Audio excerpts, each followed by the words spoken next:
Welcome back, everybody. Well, I'm back. I've got just a smidge of time on the way to work to make a quick video and give an update. You can see here, got the dogs with me. There's Scout, homie's back there in the back. There he is. See him there? Well, I don't know if you can see him. Let me see if I can turn on the cab lights in here. All right, there he is. There's homie. There's Scout. They're going to work with me today.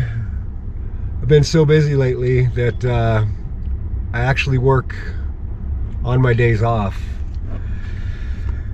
And this is no different. And when I work on my days off, the dogs come with me and they actually stay in the shop at work. So this video is going to be, since it's so dark, I'll just, I'll show you guys the drive out with the headlights.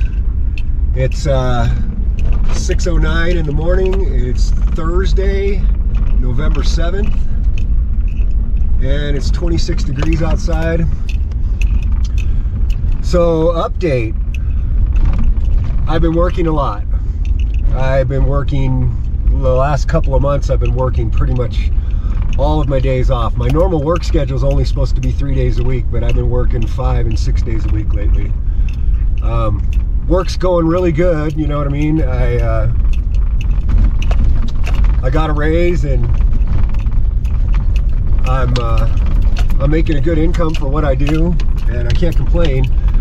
Unfortunately, this season I was going to do firewood on the side, and it's crazy to say, but since, well, basically this whole season I've only had enough time to do 3 cords of firewood. I've only cut 3 cords and delivered 3 cords of wood. Last year I did 50.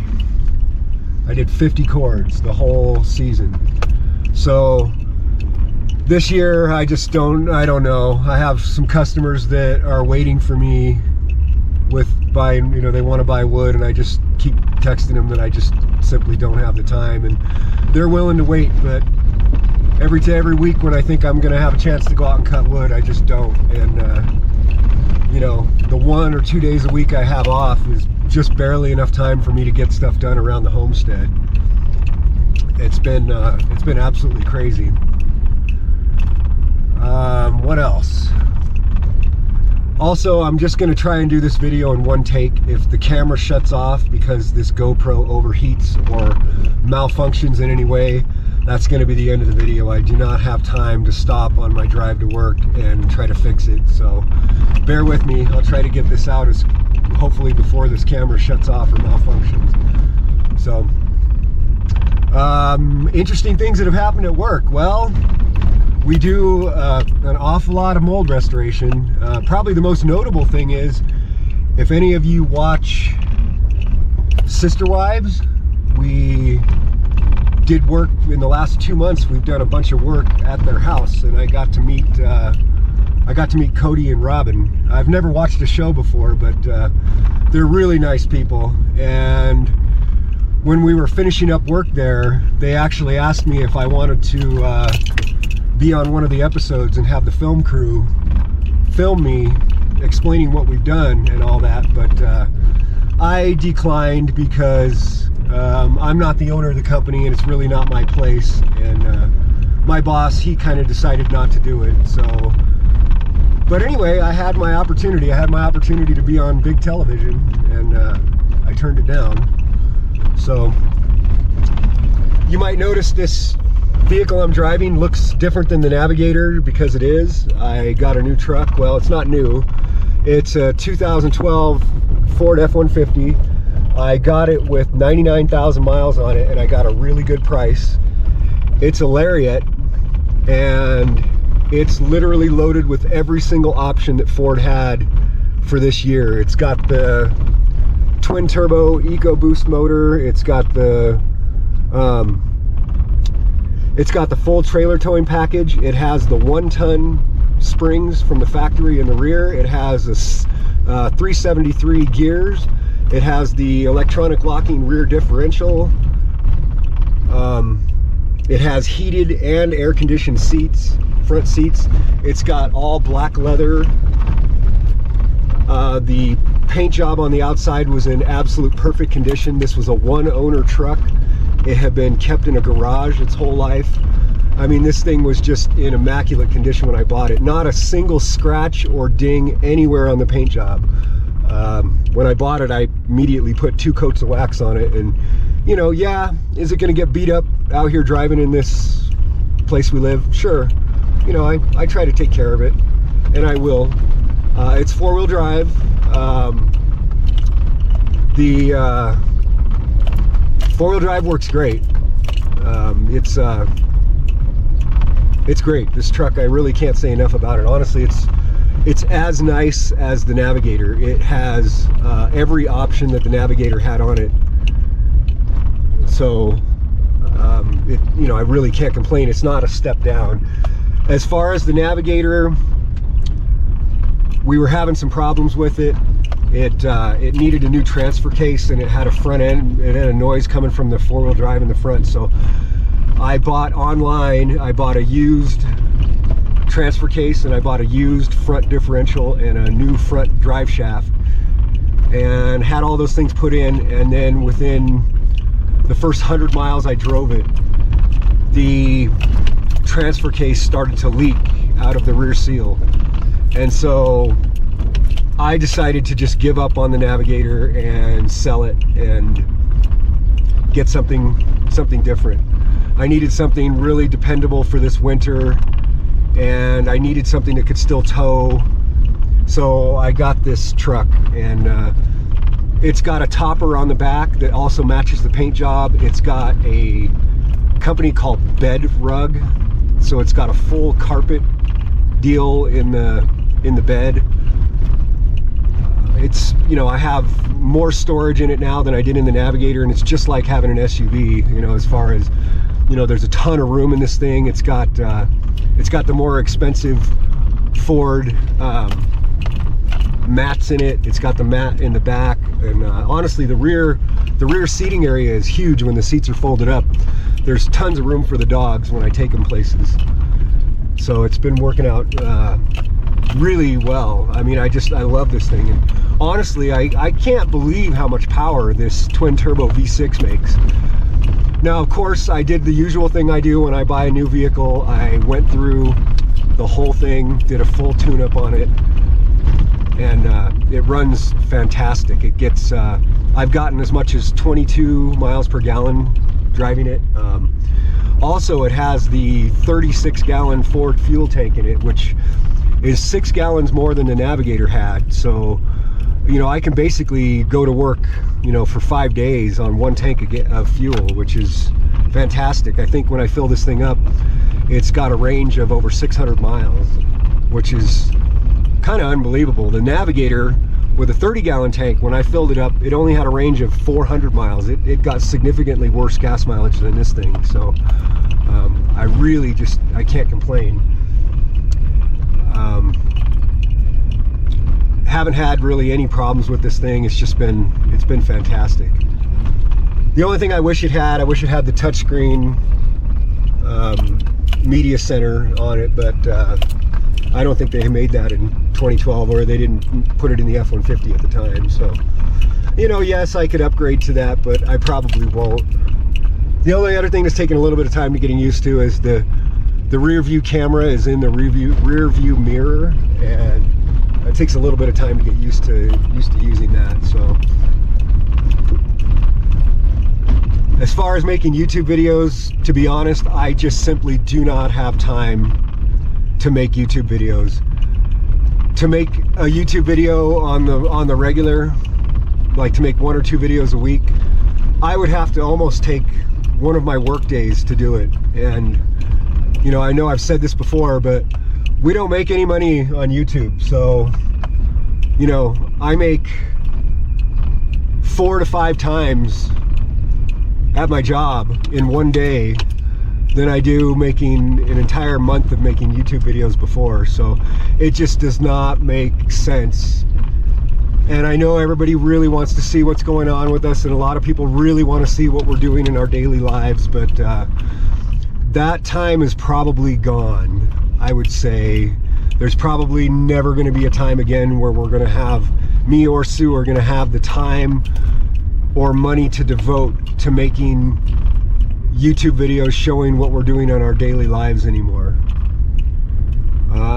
All I can say is, you know, I do miss the audience, and I do miss the participation in the comments, but I'm just far too busy now to be concerned with it in any way. You know what I mean? I'm struggling right now just to get done all the things I have to do on a homestead, to keep my homestead going on a weekly basis. So YouTube videos are, you know, my absolute lowest priority compared to everything else in my life. I still take Scout for walks every day. I try to take her for a mile walk every morning before I go to work, but you know, lately it's been getting dark early, so I'm taking her for a walk when it's pitch black out and it's cold. So, interesting thing happened to me yesterday.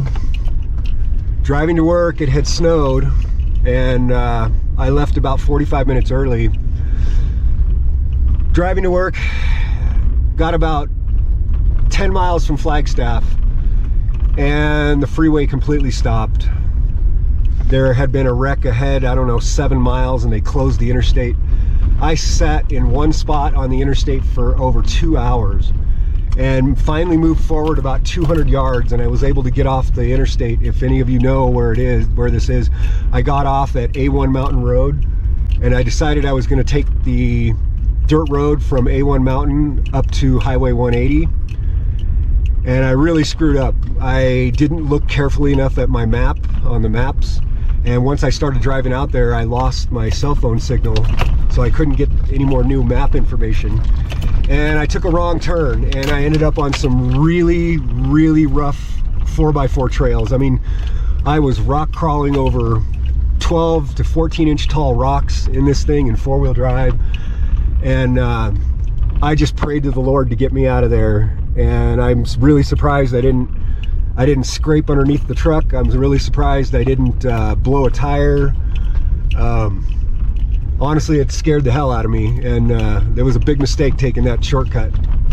I won't ever do that again. But you know, this truck is really well prepared. It has all the same skid plates that they put on the FX4. So it's got a skid plate covering both differentials. It's got a skid plate covering the drive shaft. It's got a skid plate covering the fuel tank. So, and it's got a skid plate covering the third member in the transmission. So I wasn't really that worried, and I've also got good what tires do I have on here? I think they're Cooper 3s, whatever these new tires are they've just came out with. They're 10-ply 4x4 tires.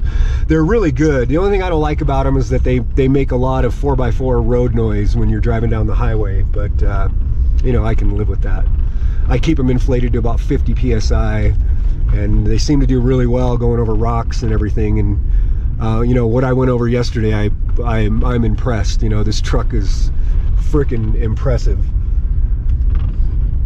We also got we got rid of the Malibu, got another car. We got a believe it or not, we got a Suzuki Vitara. It's the same thing as a Geo Tracker. It's a 4-door. It's got, crazy enough, we bought it once again with 100,000 miles from one owner. It had been kept in a garage. It has every option that they put on the Suzukis. It's got power windows, remote entry to the doors. It's got air conditioning. And once again, I did my full tune-up on it, and it runs fantastic. It gets, you know, really good mileage. It's 4-wheel drive. It's the old school 4-wheel drive with the shift on the fly. And yeah, we got two really good 4x4 vehicles for living out here in the wintertime. What else? Recently I put in a diesel heater, and I plumbed it in through one of the windows on the RV. I actually put it in one of the front windows, and believe it or not, the heat reaches all the way to the back. It heats the entire RV. And you know, I was a heating guy, so I installed it like a heating guy. I plumbed in the feed and the return air. I oversized it all. I've used R4 insulated ductwork, and it runs super efficient. And I built it so that I can take it out in the summer and put it away and then bring it back. So I didn't permanently install it in the RV. And it runs really good. It's super efficient, obviously, because it's drawing all the air from inside the RV and it's going through insulated ductwork, and then it feeds it all back in through insulated ductwork. So yeah, it's been working out really well. What else? Sold the Razor. Decided to pay off one of my cars. And you know, it had been a year since I had driven the Razor, and it was a lot of work to store it and try and take care of it, and the pack rats were trying to get in on it, and you know, I decided to just sell it. So don't have a Razor anymore. I got a really good price for it. You know, I got full price for what it's worth, and the guy who bought it's really happy. The guy who bought the Navigator's also really happy. So basically, you know, lots of stuff's been working out really good for us lately. Haven't had much time to take Scout out hunting lately, so I plan on trying to do that coming up. Hopefully I'll have some time on my days off to take her hunting. I try to take her hunting every one of my days off, and now that everybody has left and gone down south for the winter and all of my neighbors have left, I kind of have run of the whole 80 acres now, and I've got lots of area to hunt, and there's lots of rabbits to hunt. We kind of have an overpopulation again, so soon I'll be taking my big baby out here to do some hunting. Also, the area out here has grown a lot. There are a tremendous amount of people that live out here where we live now, and I wouldn't be surprised to see a lot of them leave for the winter. The winter here is harsh, and to be honest, most people that move out here are not prepared for it and kind of don't really listen to people who have been out here, and they don't get themselves prepared.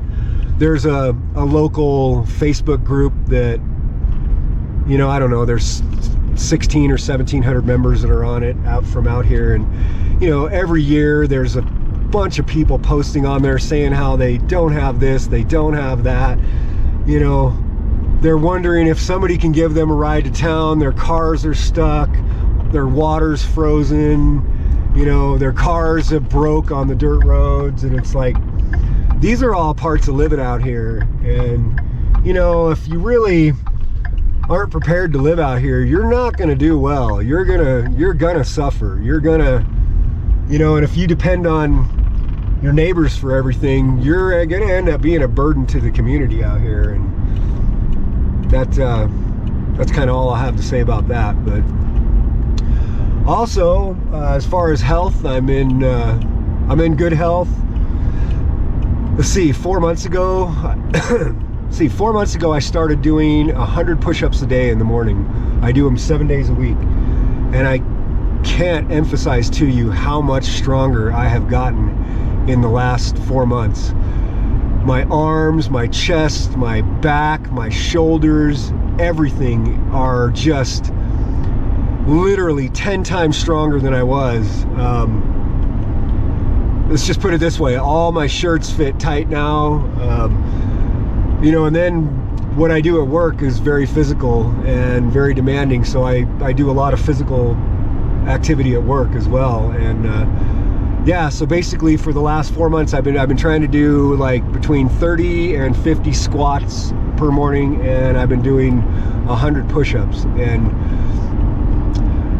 I am kind of not able to do a lot of other weightlifting with my arms, because last winter, and I've mentioned nothing about this on the channel, but last winter when I was opening up the Navigator when the door was frozen closed, I tore my right bicep muscle, and now I have a detached right bicep, and they call it Popeye muscle. If you don't know what that is, just look it up on YouTube.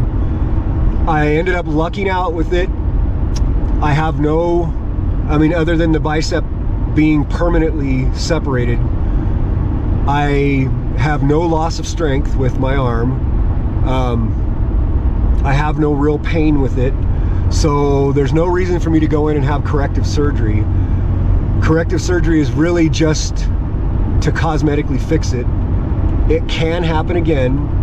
It's caused by having previous shoulder injuries, which I did have. And part of the risk if they do the corrective surgery is you can actually lose use of your arm and lose use of your muscles. And being that I still have full strength and I don't have any real serious pain with it or anything, I have elected to just leave it alone and live with it the rest of my life. It looks a little funny, and I can't really, I can still do curling motions, and but I can't really do curling exercises. Those things just make it worse and cause a lot of pain in the separated area up on the shoulder. So if you don't know what a separated bicep is, there's 2 attachment points up on your shoulder and 1 attachment point lower down in your forearm. And I have broken one of the 2 attachment points up on my shoulder. So what it does, it allows my bicep sits about 1.5 inches lower down my arm towards my forearm than it does regularly. So I've just decided to live with it. I'm still strong as hell, and I can do pushing motions of exercise. So that's why I've focused on doing push-ups. And doing push-ups has also strengthened all the other muscles around the bicep to take up the slack for what the bicep can't do. So that's that. That's that, and that's what I've done. The dogs have been doing really well. I'm sure I already mentioned that. Homie's still chugging along. He's a pug, so his will to eat is basically what's keeping him alive and healthy. I think he's 11 and a half now, so he's getting old, but yeah, he's still chugging right along. I would like to say, let's see if I don't know if the camera's going to see me at all. I can't turn on any lights. I've got it pointed at me now, so I'll say, hi out there to all my friends and family. I miss everybody, and we're doing really well. I'll turn the camera back to the road. So, driving to work, heading out on Highway 180. There's probably still going to be some unmelted snow from yesterday, but I think that Flagstaff got a little bit of snow overnight, and I am not going to take the risk of another truck causing a giant wreck on I-40 and having I-40 be closed.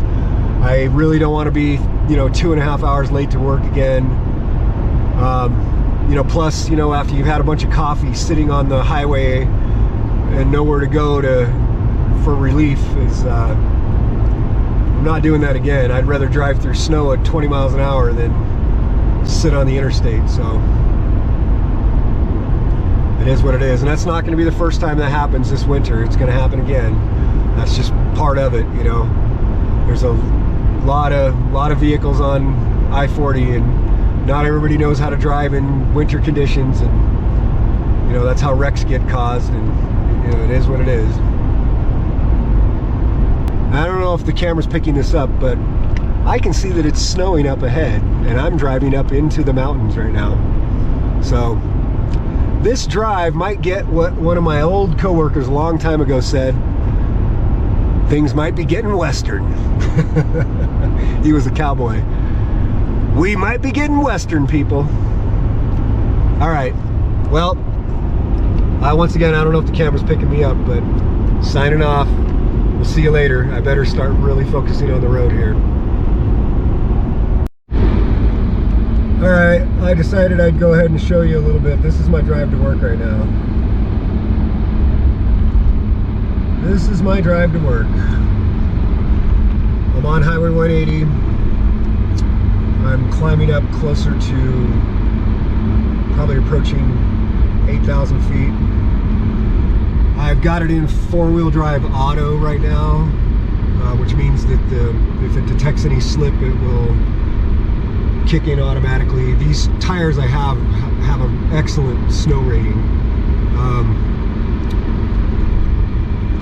I'm also not, I'm driving with the transmission limited, so right now, look, I'm going 45. I've got it limited to where it can't go above 4th gear. I don't want it getting into low RPMs where I have to give it gas and then it's going to downshift, because that downshifting is where you spin your tires, especially with these turbo motors. They'll make a lot of power at real low RPMs, and I just don't want to put it into that situation. I felt a tiny slip back there when I was climbing up the hill. I can see that from the tire tracks that one car already spun sideways. So, but I have a lot of experience driving in the snow. Driven in the snow a lot in Oregon, but you know, I lived here in Flagstaff for 5 years. You know, I've driven to the Grand Canyon in a foot deep snow for work many times from Flagstaff, and I'll tell you, it's a long drive in the snow. So I've got about another 25 miles to go before I'm in Flagstaff. You know, it is what it is. I'm not really worried. It hasn't been snowing long enough for it to be super deep. Honestly, when the snow hasn't been plowed yet, you get better traction, and it looks like there's only been about 2 or 3 cars that have gone ahead of me on the road, so there's no ice built up. But yeah, this is my drive to work. This is my drive to work.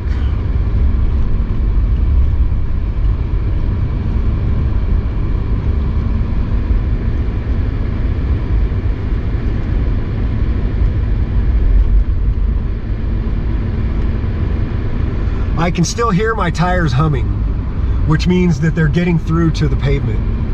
I don't know if the camera's picking that up, that humming. That's my tires. You know, these Cooper tires have a real aggressive tread pattern on them.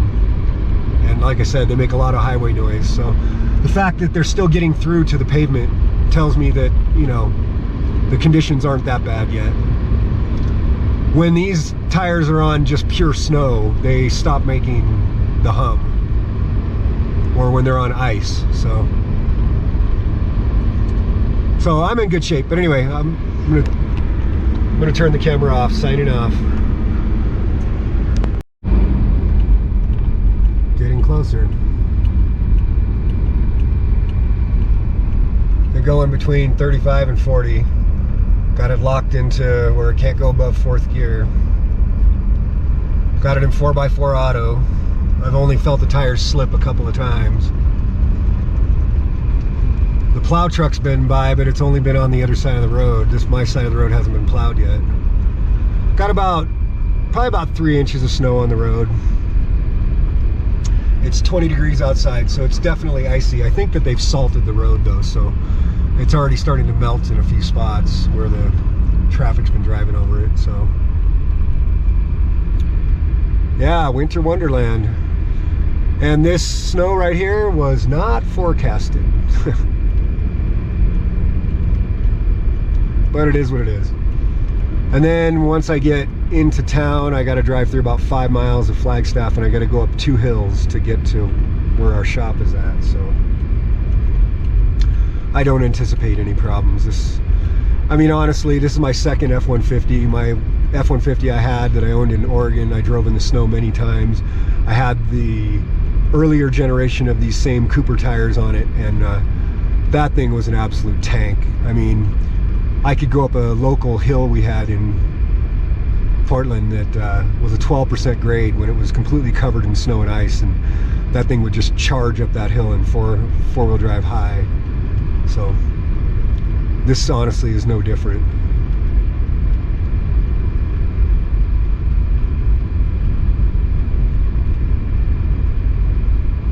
Yeah, I've been slowing to about 35 for the corners.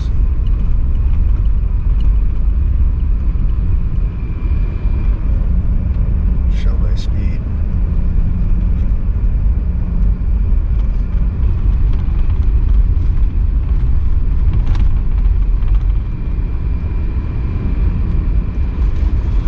pretty much all the same cars I normally pass going the other way on my way into work every day are on the road out here too.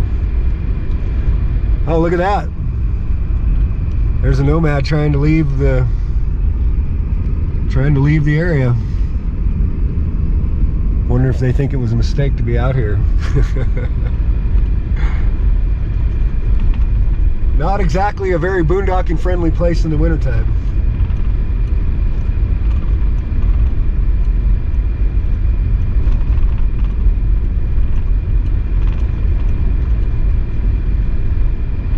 Sure is beautiful though. Never get tired of the snow.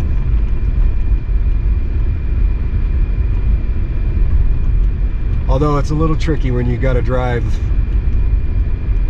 60 miles to go to work. Luckily, I only encountered the snow for the last like 40 miles of my drive. First 20 miles there was no snow.